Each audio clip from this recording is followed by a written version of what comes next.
President Mallikarjun खड़गे और कांग्रेस का सबसे बड़ा चेहरा राहुल गांधी, जो नेता प्रतिपक्ष भी हैं, 2 दिन के दौरे पर जम्मू कश्मीर आ रहे हैं। असेंबली इंतखाबात में तमाम पार्टियां जुटी हुई हैं। इस बीच में राहुल गांधी का 2 रोज़ा दौरा बहुत अहम होगा।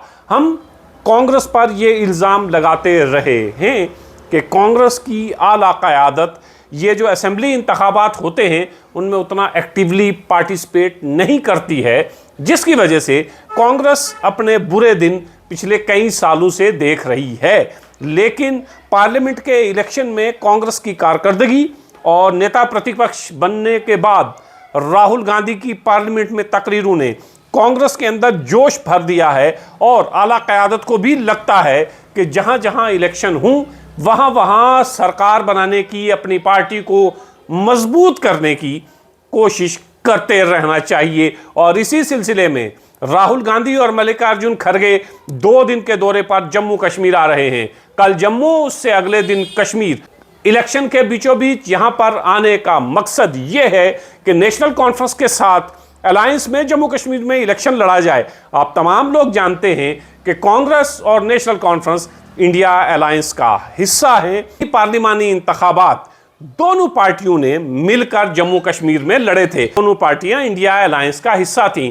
उसके बाद फारूक अब्दुल्ला की एक स्टेटमेंट आती है कि इलेक्शन अपने दम पर लड़ा जाएगा, अलायंस का हिस्सा नहीं होंगे। लेकिन बावसूख जराए ये बता रहे हैं कि कांग्रेस पार्टी प्रेसिडेंट और राहुल गांधी का जम्मू कश्मीर का दौरा सिर्फ और सिर्फ इस वक्त इसलिए किया गया है कि फारूक अब्दुल्ला और उमर अब्दुल्ला से मुलाकात की जाए और जम्मू कश्मीर में अलायंस के बैनर तले, इंडिया अलायंस के बैनर तले इलेक्शन लड़ा जाए। बावसूख जराए ये बताते हैं कि जम्मू से कश्मीर जाते हुए ये भी हो सकता है कि कश्मीर में फारूक अब्दुल्ला और उमर अब्दुल्ला की मुलाकात के बाद अलायंस का ऐलान भी किया जाए। तो अलायंस, जिस अलायंस का दोनों जमातें हिस्सा थीं, पार्लिमानी इंतखाबात लड़े थे, उसके बाद फारूक अब्दुल्ला की एक स्टेटमेंट आती है कि नेशनल कॉन्फ्रेंस अलग से इलेक्शन लड़ेगी। और अब कांग्रेस के 2 सबसे बड़े लोग जम्मू कश्मीर के दौरे पर हैं और बावसूख जराए ये बताते हैं कि ये दौरा सिर्फ और सिर्फ जम्मू और कश्मीर में अलायंस को बरकरार रखने, अलायंस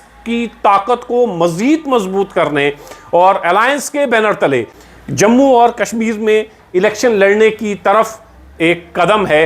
और अगर ये अलायंस हो जाता है तो यकीनन इसका फ़ायदा इंडिया अलायंस को होगा। बहुत सारी ऐसी जगह हैं जहां कांग्रेस और नेशनल कॉन्फ्रेंस मिलकर एक दूसरे की मदद करके सीट्स निकाल सकती हैं। और इससे पहले जो हम बहुत सारी बातें ये करते रहे हैं कि नेशनल कॉन्फ्रेंस का और बीजेपी का अलायंस हो सकता है।